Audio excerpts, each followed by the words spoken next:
Le Seigneur viendra me chercher un jour, tout doucement. Le Seigneur viendra me chercher. Quel est ce matin?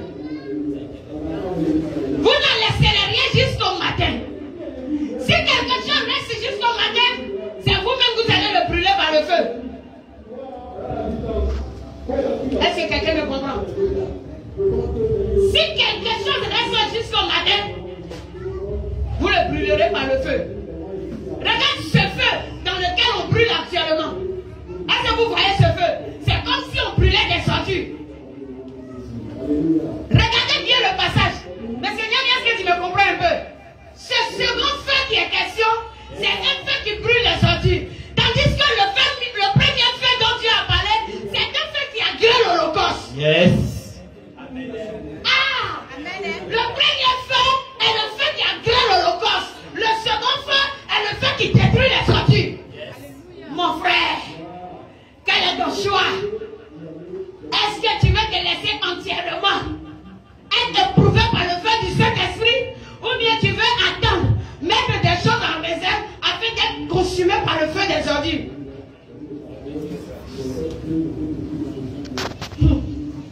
La compréhension vient. Vous comprenez, non? Le verset 10. Verset 10. Encore, oui. Vous n'en laisserez rien jusqu'au matin. Oui. Et s'il en reste quelque chose le matin, vous le brûlerez au feu. Alléluia. S'il en reste, vous le brûlerez au feu. Mon frère, ne garde rien pour toi-même. Ne garde rien pour la famille et ses coutumes. Ne garde rien pour la belle famille. Ne garde rien pour les amis. Ne garde rien pour les connaissances. Prends tout et donne tout à Jésus.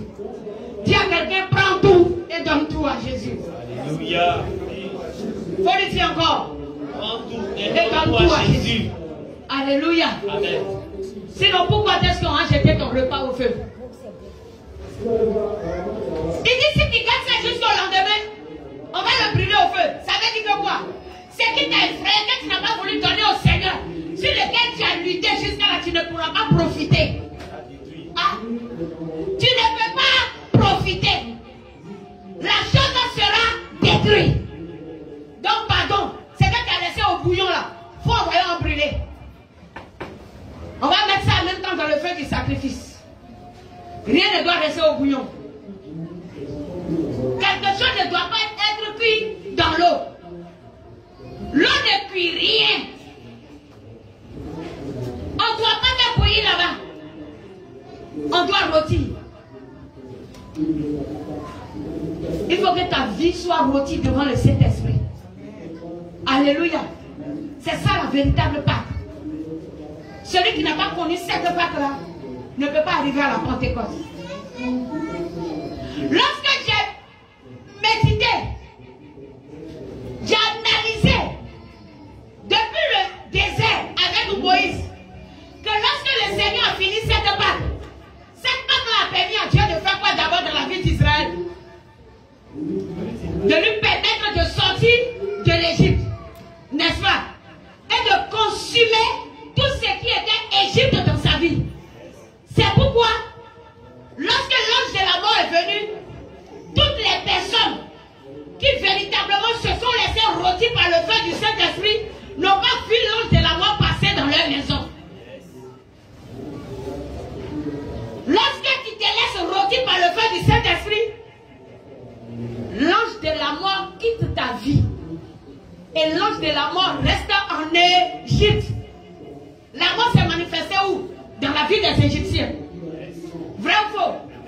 Mais néanmoins, ils étaient encore tous dans le même pays. Mais sur le plan spirituel, engagement avec Dieu, Israël n'était plus en Égypte.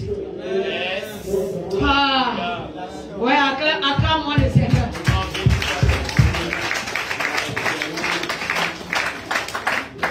Parce que je suis en train de te parler de l'exode. C'est sur le plan spirituel, je ne dis pas qu'il faut voyager. Amen. Israël était en Égypte. L'âge de la mort est passé. Les Israélites n'ont pas été touchés.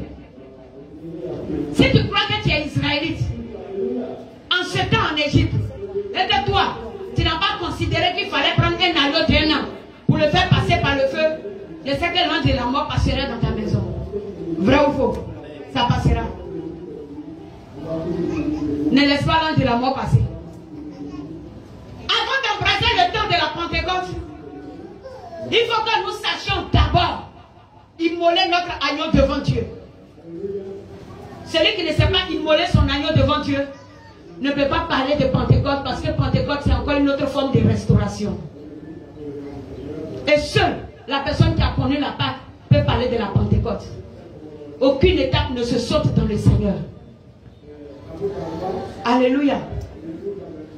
Lorsque je regarde, quand j'ai médité et analysé, j'ai vu que parmi les Israélites,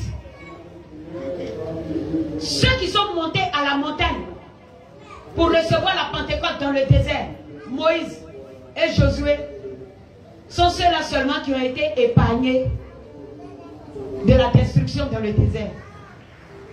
Moïse est mort dans le désert 7 et puis il a été enlevé. Vrai ou faux? Josué n'est pas mort dans le désert. Il est rentré à Canaan. Mais tous les autres qui sont sortis de l'Égypte, qu'est-ce qui s'est passé dans leur vie? Oui, qu'est-ce qui s'est passé dans leur vie pour les autres? Ils sont morts dans le désert. Un seul parmi tous les autres, à part Josué, n'est pas mort. Qui encore? Caleb. Pourquoi Caleb n'est pas mort? Parce que Caleb était attaché à Josué. Et puis il recevait des instructions qui pouvaient donner la vie. Quels sont les amis que toi tu as? Est-ce qu'ils te donnent des instructions qui peuvent te donner la vie? C'est ça aussi. Savoir prendre la Pentecôte dans le Seigneur, c'est savoir choisir ses amis dans la marche.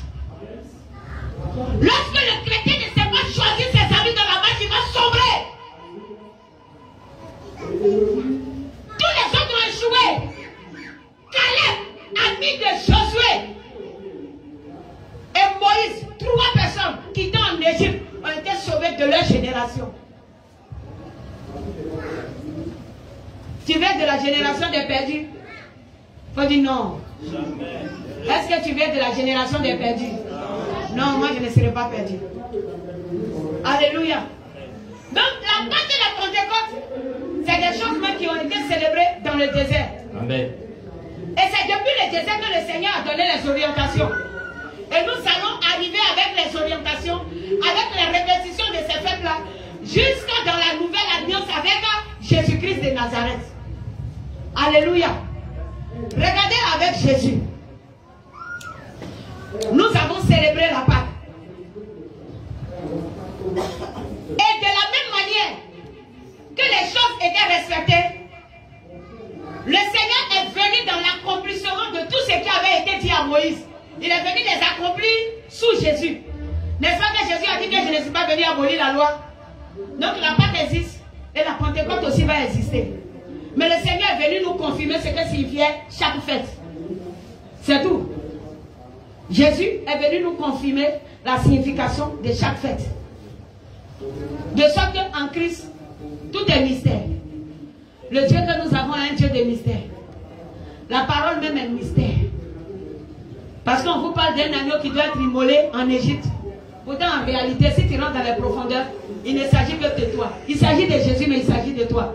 Parce que tout ce qui concerne Jésus aujourd'hui te concerne. Nous sommes identifiés en Christ. Donc tu vas me dire que cet agneau-là, c'était Jésus qui devait mourir. Toi aussi, tu as ta part pour mourir avec Dieu. Parce que l'agneau qui est passé au feu, là, ce n'est pas Jésus seul. Si toi aussi, tu n'es pas passé par le feu, tu ne peux pas avoir la restauration en Jésus-Christ de Nazareth. Je veux que quelqu'un m'acclame très fort le Seigneur avant de s'asseoir.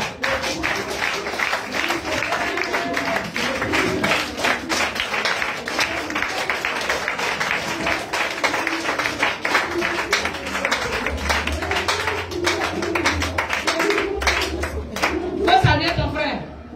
Faut lui dire, je sais que tu es fatigué, mais sois fort. Sois fort, sois fort, sois fort, sois fort, sois fort. Vaillant héros.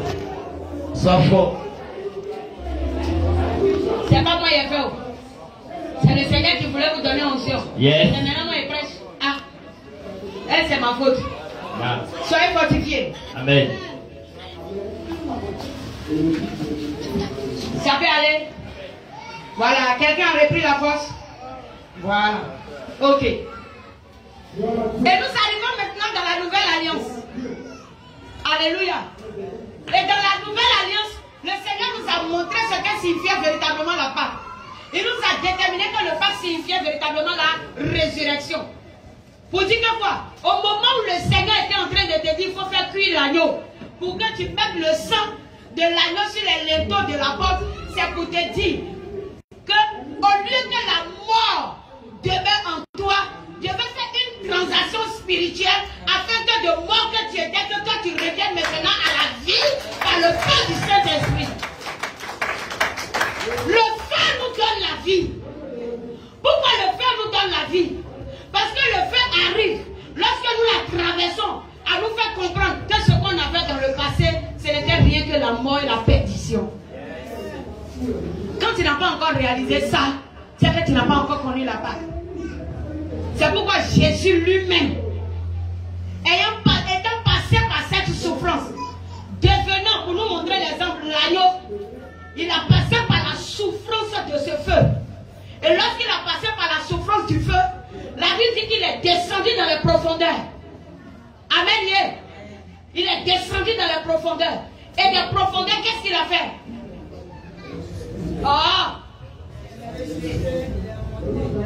Merci. Des profondeurs, le Seigneur Jésus est monté. Gloire à Jésus. Il est monté afin que nous aussi, identifier un agneau comme lui. Lorsque nous passons par le feu, la souffrance nous fait descendre dans les profondeurs. Et le Seigneur nous rencontre dans les profondeurs et sa capacité nous élève jusqu'à la hauteur. Si tu ne peux pas mourir, c'est que tu ne peux pas ressusciter. Tu ne peux pas mourir. Tu ne peux pas ressusciter. On parle de résurrection lorsqu'il y a eu mort. Il n'y a pas mort, tu veux résurrection. Pourtant la Pentecôte est pour ceux qui ont été ressuscités en Christ. Vous voyez pourquoi il y a beaucoup qui n'ont pas encore atteint l'époque de la Pentecôte dans leur vie? Oui, parce que quoi? Ils luttent avec cette mort. Ils ne veulent pas passer par le feu pour être consumés totalement afin de recevoir cette même foi qui ressuscite pour l'éternité. Reçois la main qui ressuscite pour l'éternité. Là, la mort n'aura plus ses œuvres dans ta vie. Maintenant que tu n'as pas passé par la mort, les œuvres mortes vivent avec toi. Il n'y aura pas de miracle à ton niveau. Gloire à Jésus. Et nous arrivons là. La résurrection a lieu. Et puis Jésus vient. Il dit maintenant à ses disciples. Acte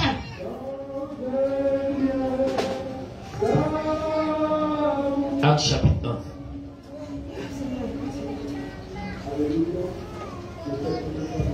Il dit à ses disciples, à partir du verset 4. Acte chapitre 1, à partir de son verset 4. Ouais.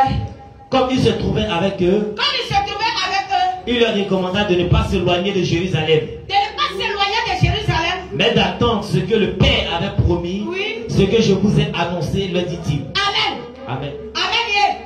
Parce que, pour terminer le verset 5. Oui. Car Jean a baptisé d'eau, oui. Mais vous, dans peu de jours, vous serez baptisés du Saint-Esprit. Amen. Amen. Gloire à Jésus. Le Seigneur finit de montrer à ses disciples le parcours jusqu'à la Pâque. N'est-ce pas qu'il a vécu avec eux?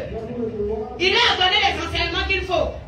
Et pour aller même à Jérusalem, il dit, allez-y, me trouver un anneau. Voilà, je vais rentrer. Voilà où je vais fêter la Pâque avec vous. Après cette Pâque-là, je ne vais plus la célébrer jusqu'à ce qu'on la célèbre à nouveau dans le royaume. Alléluia. Il a fini de parler à ses disciples. Et puis il leur a dit, vous allez connaître la souffrance là aussi. Parce que je m'en vais pour mourir en votre nom, c'est vrai. Mais à quelque part, chacun va mourir à sa place. Yes. Oui. À quelque part, chacun va mourir. C'est pourquoi il a dit que quoi? Que celui qui veut me suivre se charge de sa croix. Tu as dit que Jésus est déjà mort, mais il a dit prends ta croix, et quand on prend la croix, on va où? On va mourir. On va où est la croix? Chrétien, restez là. Ne méditez pas la Bible. Restez là. Hein. Ils n'ont pas vous blaguer pour dire que chrétien ne doit plus souffrir. Il faut rester là. Il y a des souffrances qui vont rester pour nous. Mais il y en a, nous avons vaincu. C'est que ta souffrance là, quand tu meurs avec le Seigneur, ce n'est plus sorcier qui va te tuer. Ils vont te persécuter, c'est tout. Ils vont blasphémer, ça c'est leur travail. Ils vont te dire de n'importe quoi, qui n'est pas vrai. Mon frère, il ne faudra pas que ces choses te fassent rétrograder. La Bible dit le monde va tout dire de toi. Si tu vois que le monde commence à te haïr, c'est que le monde m'a haï avant toi. Mais comme toi tu ne veux pas que le monde te haï, tu es en train de t'associer au monde. C'est dangereux. Laisse le monde, viens mourir.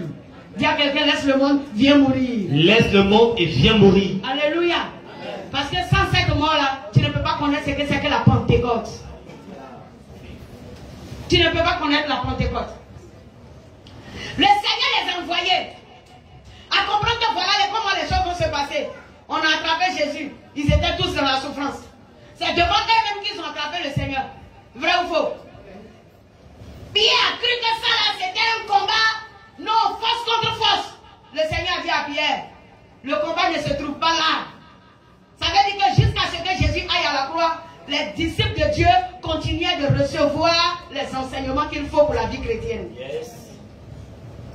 Tu as besoin d'être présent pour recevoir les enseignements qu'il faut pour ta croissance spirituelle. Amen. Alléluia. Amen. Ils arrivent dans le jardin de Gethsémane. Le Seigneur leur dit, le combat n'est pas physique.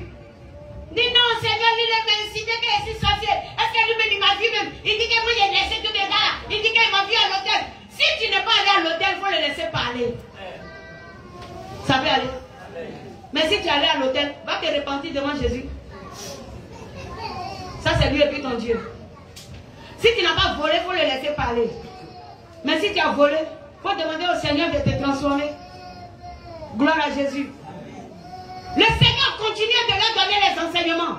Ils ne sont pas encore arrivés à la Pentecôte, hein, mais ils étaient déjà avec le Seigneur Jésus. Si c'est humainement parlant, on peut dire que non, ils sont déjà avec Dieu. C'est fini, ils n'ont plus de problème. Mais le Seigneur étant avec ses disciples, était en train de leur apprendre les problèmes à surmonter sur la terre. Il leur apprenait toujours les problèmes à surmonter sur la terre. Et là, on n'était même pas encore à la Pâque. Allons-y. Dans le jardin, épée est sortie. Le Seigneur dit épée ça là, on remet à sa place. Parce que c'est dans le spirituel, on cherche épée là. Il y a eu un moment où le Seigneur les a transportés pour dire allons prier. Arrivé là-bas, quand ils ont vu que Moïse s'est manifesté avec Élie, il a dit mais Seigneur, on va aller là-bas encore, on fait quoi? Jardin Israël, on construisait 3 cases. C'est pas fini.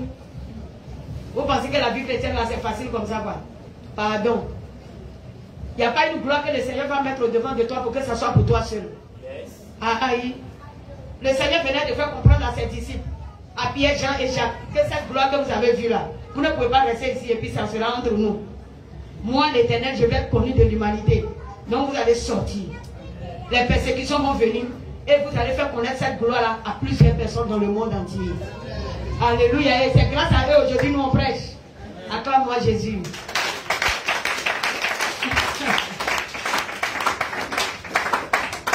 Ils sont quittés là, dans le jardin de Gethsémane. Ils ont attrapé le maître et puis ils s'en vont. Ils étaient là et puis ils le suivaient doucement. Ils le suivaient de très loin. Personne ne voulait s'afficher. À un temps donné, quand tu acceptes Jésus, tu as honte de tes amis, tu caches une Bible là pour partir à l'église. Tu ne veux pas t'afficher. Est-ce que ça n'arrive pas? Ah, il y a des moments où on a caché la Bible. Il ne faut pas qu'on nous demande où tu t'en vas. Voilà, nous autres, on quittait le catholique. On nous a évangélisés, nouveau évangéliste. Quand tu vas aller à l'église, je marche jusqu'à arriver au carrefour, je devais pencher pour aller au catholique. Là, je regarde si mes camarades ne me voyaient pas. Parce qu'on dit, mais Sinani, tu vas où? Il allait dire quoi? Mais après, quand Jésus est rentré dans le cœur, on attrapait la Bible là comme ça, et puis on marchait. Je suis dans la joie parce qu'on me dit, allons à la maison. Ouais, c'est que les choses venaient de changer. Là, j'ai connu la Pâque. Quand tu connais la Pâque, les choses changent encore dans ta vie. Alléluia. Gloire à Jésus. Ils se sont cachés doucement, doucement. Mais ce qui devait arriver est arrivé. Même on les a attrapés, et toi, tu faisais partie de leur groupe, non? Moi, de leur groupe. Pardon, vous n'avez pas dit que vous aimez accuser les gens. Comme tu sais qu'aujourd'hui, là, c'est jour de moi, ils sont en train de tuer. Tu veux m'accuser, tu m'as une fois vu à lui. Toi, tu ne vas pas dans l'église là. Moi, l'église bizarre là. Vous attaches foulons derrière les vieux là. Moi, je ne vais pas là-bas. Hein. Pourtant, toi, tu te caches pour venir ici, il n'y a qu'à prier pour toi en secret. Toi, tu es vaincu. Oh. Oui, il y a des gens qui se cachent. Ils viennent pour que je prie pour eux en secret. C'est pas normal.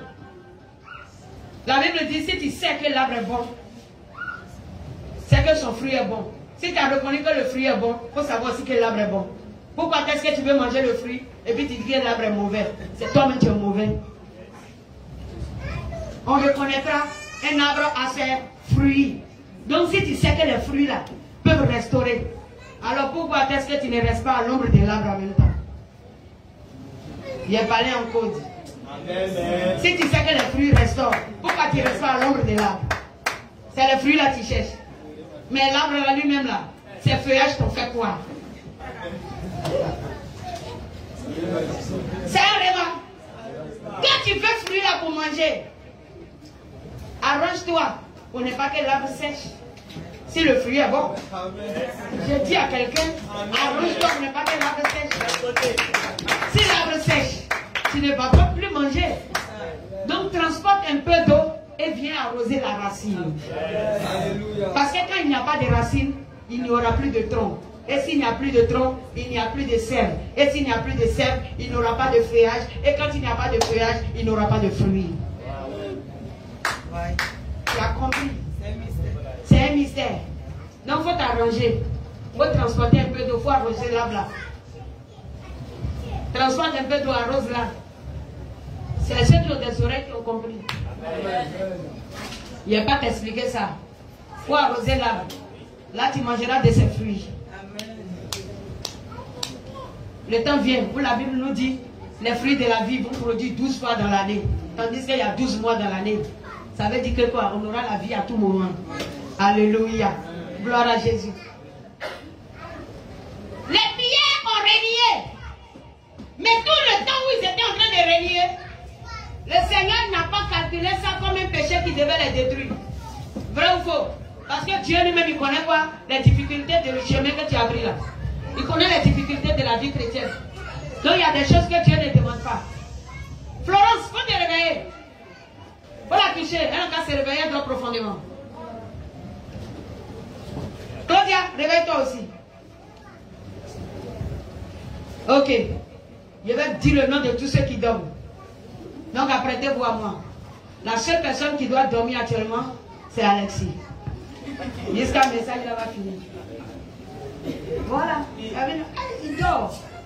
Ne t'en fais pas. Il ne peut pas se réveiller. C'est un mystère. Il dort. Je fais rester chez moi et puis te faire dormir 2 jours dans ta maison. C'est parce que ce n'est pas utile. Je fais ça, c'est pourquoi. Il y a des choses qui ne sont pas utiles, quoi. On n'en a pas besoin. Voilà. C'est que le Seigneur s'accorde avec moi. Je dis, il n'a qu'à faire ça pour toi. Et puis il s'en va y faire. Voilà. Là, ça ne dépend pas de toi, mais ça dépend de moi. Ok. Donc, gloire à Jésus. On continue. C'est le mystère de Dieu. C'est la Pentecôte. Je vous parle de la Pentecôte. Alléluia. 50 jours après Pâques. On s'en va. Jésus a marché avec ses disciples. Le temps de sa marche, le temps qu'il les a appelés, il n'a pas compté ce temps. Est-ce que vous me comprenez? On suit un chemin. Le temps que Jésus les a appelés, Pierre, laisse ton filet. Il n'a pas calculé ce temps. Mais c'est 50 jours après Pâques là que Jésus a calculé. Amen. Voilà. Peut-être que tu es dans le temps où tu es en train de suivre Jésus, tu es en train de regarder le miracle des gens. Mais j'ai dit, ton tour va arriver d'opérer les miracles. Yes. Amen, oui. Et le miracle va commencer par ta propre vie.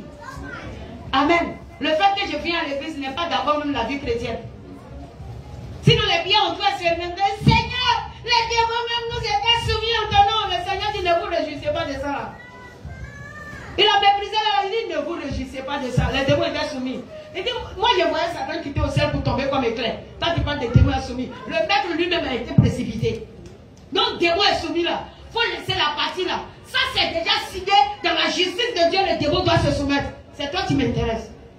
Réjouissez-vous plutôt de ce que vos noms sont écrits dans le livre de vie. Oh. Alléluia. Une seule chose intéresse Dieu, ta vie. C'est ta vie. Amen. Pierre a fini de prier, les gens sont tombés. Et puis le Seigneur lui a dit, Pierre, quand tu seras converti là, il faut affermir les autres. Hein. Ça veut dire que quoi? Tu marches à 1 mois. On a déjà fait 3 ans ensemble. Mais je te dis que tu n'es pas encore converti parce que tu n'as pas encore connu ta Pâque. Tu n'es pas encore converti. Ils n'ont pas encore crucifié Jésus dans ta vie. Ils ont crucifié Jésus dans la vie des disciples. Est-ce qu'ils ont déjà crucifié Jésus dans ta vie? C'est là où tu es en train de prier puis tu n'entends plus rien. Et puis le Seigneur dit, il faut croire que je suis présent là. C'est de ça on te parle. Crucifier Jésus dans ta vie. Ça veut dire que le même Dieu avec qui tu as marché, tu as fait un miracle là. Son temps de silence est venu. C'est à partir de là on verra ta vie chrétienne. Est-ce qu'ils ont déjà crucifié Jésus dans ta vie? C'est pas facile. Les disciples sont partis. Quand ils ont fini de crucifier le maître, ils se sont dispersés. Ceux qui ont mal agi se sont ressaisis. Le Seigneur les a prévenus. Chacun d'eux.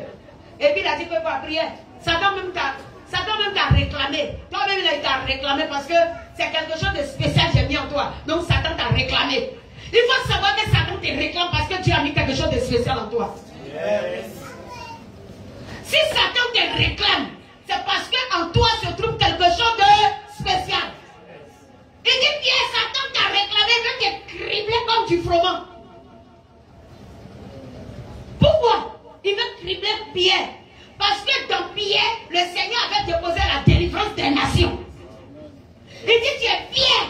Et sur cette pierre, je bâtirai mon église et les forces de la mort ne proviendront point contre elle. La porte du séjour des morts ne peut pas s'élever contre ce que j'ai mis en toi. Donc avant que Dieu ne rétablisse les choses dans la vie de Pierre, Satan commençait à réclamer sa vie pour que sa vie ne soit pas ce que Dieu a prévu. Est-ce que quelqu'un me comprend? Satan te réclame parce qu'il ne veut pas que ta vie soit ce que Dieu a prévu. Mais il faut dire au nom de Jésus, je serai ce que Dieu a prévu. Alléluia. C'est pourquoi Pentecôte qui vient, c'est Seigneur, revois ma destinée et repositionne-moi dans tes promesses au nom de Jésus. Tabernacle qui vient, revois ma destinée. Ça encore, on arrive là-bas. Alléluia. Feu pour feu, tous nos projets doivent réussir cette année. Au nom de Jésus. Amen. Donc prépare-toi pour les tabernacles. Je t'annonce ça déjà. Amen. Je t'annonce ça déjà. C'est le 16 juillet.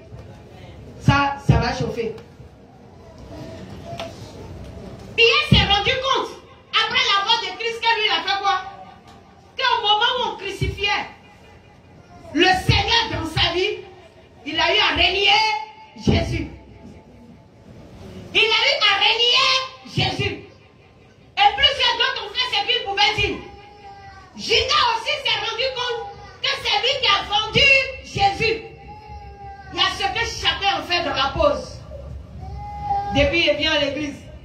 Il faut vérifier bien tes murmures et tes mots mal placés devant Dieu. Non, vérifie. Il y a des choses que nous faisons qui montrent que nous ne sommes pas encore matures dans le Seigneur. Gloire à Jésus. Vérifie toutes ces choses. Mais qu'est-ce que Pierre a fait? Qu'est-ce que Pierre a fait? C'est son exemple que le Seigneur a voulu afficher. La Bible dit que quoi? Le Seigneur a donné la révélation à Pierre. Lorsque le coq a chanté, le coq chante à quel moment du temps? Le coq chante à quel moment? Le coq chante à quel moment? Le coq chante très tôt le matin. Vers 3 heures, le coq commence à chanter. Amen. C'est pendant ce temps-là, le Seigneur te demande quoi? De te relever, de te réveiller, d'encore sonder les choses spirituelles et de te ressaisir devant Dieu. Pierre s'est ressaisi. On dit dès que le coq a chanté, c'est vrai que les difficultés sont venues. Il ne voyait plus le Seigneur qui pouvait opérer les miracles parce que c'est le Seigneur là qui vient d'être attrapé, qui vient d'être tué. Il se demandait quelle serait la vie, mais il n'a pas abandonné la vie de prière. 3 heures du matin, Pierre a entendu le son du coq, il a commencé à se repentir. On prêche. Tu entends le coq chanter. Depuis là, tu n'étais pas repenti. Tu entends le coq chanter. Dès que Pierre a entendu le coq chanter, il s'est rappelé en même temps de tout ce que le Seigneur lui avait dit. Le coq est en train de chanter dans la vie d'une personne comme ça. Le coq est en train de chanter. Il a dit Cocorico, là, tu es en train d'entendre ça bien même. Mais au moment où je te parle, n'aie pas les regards sur le poulet de quelqu'un dans son poulailler. Il faut enlever ton idée sur le coq qui est à la maison là. Ramène ton idée dans la révélation du Saint-Esprit. C'est là que le coq chante. Ramène tes idées dans la révélation du Saint-Esprit. Et souviens-toi de ce que Dieu t'a dit dès le départ. Pierre était prévenu. Et le jour même que le Seigneur l'a prévenu, il a dit que quoi? Tout le monde peut t'abandonner, moi, jamais. Le zèle des débuts, le zèle de l'engagement, là n'est pas le zèle de la conversion. Le zèle du début, le zèle de l'engagement n'est pas le zèle de la conversion. La conversion vient après le feu. La conversion, ça vient après le feu. Tant que l'agneau n'est pas passé par le feu, la conversion ne vient pas. Pierre s'est repenti. Ce que Dieu a voulu faire de Pierre, est-ce que Dieu n'a pas fait? Est-ce qu'il n'a pas fait? Il a fait. Alors, donc tu n'es pas la première personne à pleurer, à murmurer, à dire que moi-même je suis fatigué et rétrogradé. Tu n'es pas la première personne. Mais je te dis seulement ne rétrograde pas quoi. Voilà, c'est ce que je vais te faire comprendre. Oui, toutes les intentions te sont passées par l'esprit. Parce que ton Christ avait été crucifié. Mais fais attention. Écoute le chant du coq. Et revois encore ta position dans le Seigneur. Ça peut aller. Et la Pâque est arrivée. Le roi de gloire a été crucifié. Après la crucifixion, les disciples se sont dispersés. Ils se sont cachés. Il ne faut pas qu'on va nous attraper. Ah, c'est fort, il ne faut pas qu'on va m'attraper. Il ne faut pas qu'on va dire ceci. Il ne faut pas que j'aille m'afficher. Et puis là, celui qui m'avait promis l'argent, il ne va plus me donner. Il ne faut pas que je vais dire quelque chose. Et puis telle chose va échouer dans ma vie. Oh, c'est compliqué. Donc face à une situation, tu es obligé de cacher ta vie chrétienne. Ils se sont aussi cachés. Des situations arrivent où on cache la vie chrétienne. On se camoufle à quelque part. On arrive dans une société. Si je sais que lui là, lui qui a la tête là, il s'appelle Ousmane. Sa femme s'appelle Salimata. Si elle dit ici chrétien, mais il veut faire église, ils ne vont pas me donner terrain là. Donc c'est des choses qu'on rencontre. Il te dit, tu veux faire quoi? Tu dis c'est église. Ou bien il te dit, toi tu fais quoi? Tu dis, je suis chrétien. Là, il dit, déjà même tes dossiers sont déjà rejetés avant l'heure. Donc tu regardes, tu dis, hé, ça là. Il a dit, tu es là, tu dis, toi-même tu fais quoi même? Non. Avant il partait à l'église, mais maintenant là, on n'est pas dit, je suis chrétien. Parce que tu sais que ton dossier là, il ne va pas prendre. Si tu lui dis que tu es chrétien, là, comme les apôtres, là, tu veux te cacher. Je partais à l'église, mais tu pas la fin. Attends, mais tu sais que tu es en train de chercher mensonge. Ah, c'est chaud. Tu t'es caché un peu. Oui, toutes ces choses sont arrivées. Mais quand même, le coq est en train de chanter. Amen. Tu es arrivé dans une position. Tu as utilisé certains mensonges. Oui, tu as utilisé certaines ruses. Mais le coq est en train de chanter. Tu peux te relever, n'est-ce pas? Tu peux te relever, n'est-ce pas? Une situation que tu as trop calculée, bizarre. Tu t'es dit comment je vais faire. Et à force de calculer, selon le raisonnement humain, selon l'analyse de l'homme, c'est le calcul selon l'analyse de l'homme qui nous envoie à renier Jésus. C'est l'analyse selon l'homme qui nous envoie à renier Jésus. Parce que quitter sa position, après avoir marché avec le Seigneur, et voir la crucifixion de Jésus, et commencer à le renier, ce sont les situations que nous présente la vie qui engagent ces choses le plus souvent. Le coq est en train de chanter. Dis à quelqu'un à côté de toi, c'est pour toi que le coq chante. Parce que tu es aussi Pierre. Parce que tu es aussi Pierre. Jésus t'a appelé. Et en toi se trouve un dépôt. En toi se trouve un potentiel. Et à travers toi, l'Éternel veut manifester son règne. C'est pour toi que le coq est en train de chanter. Alléluia. C'est terminé. Mais le troisième jour, qui est le jour de la célébration encore du pain sans levain, où l'on doit être effacé de toute forme d'orgueil, la Bible déclare que ce troisième jour, Jésus est ressuscité. Amen. On dit Jésus est ressuscité.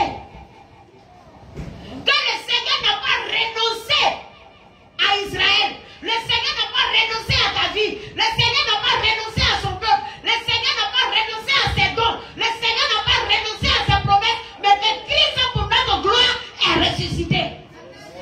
Alléluia.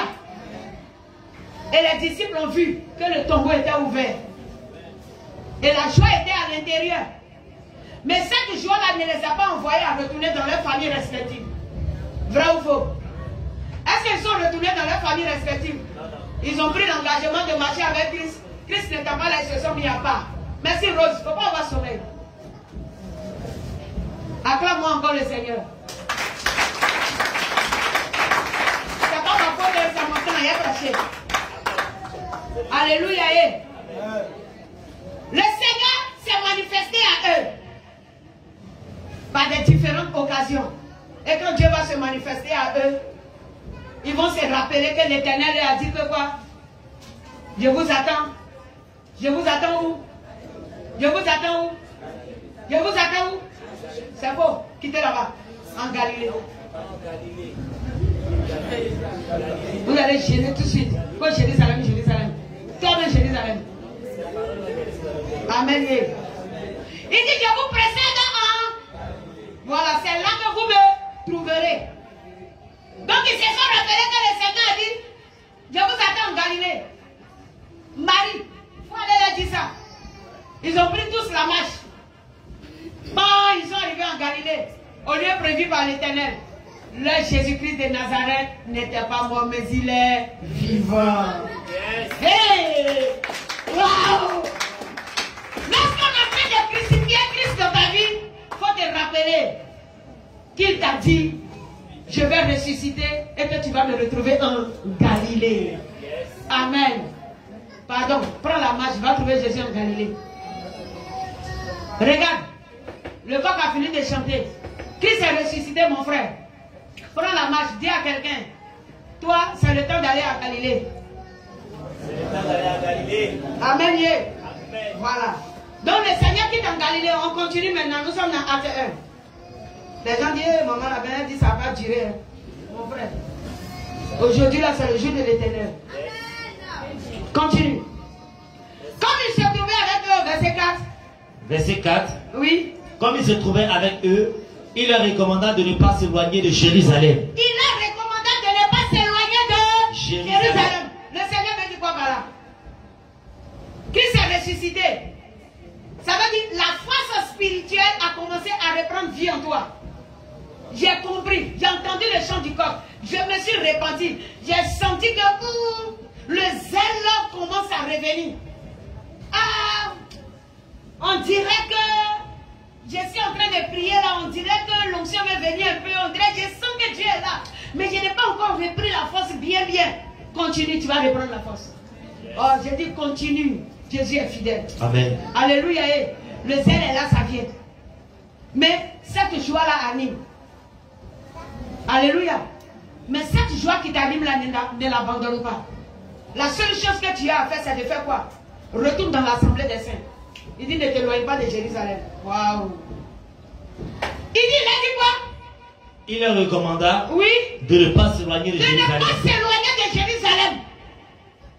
Il a dit ne vous éloignez pas de Jérusalem.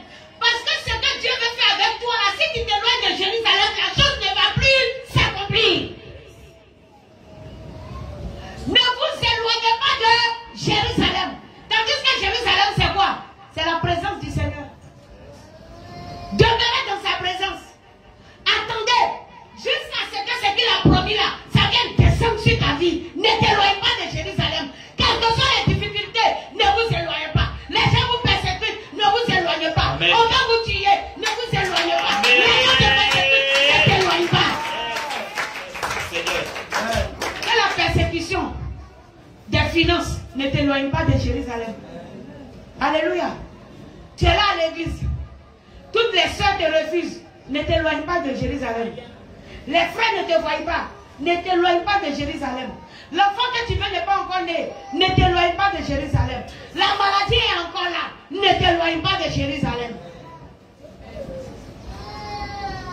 Tu as échoué plusieurs fois aux examens. Ne t'éloigne pas de Jérusalem.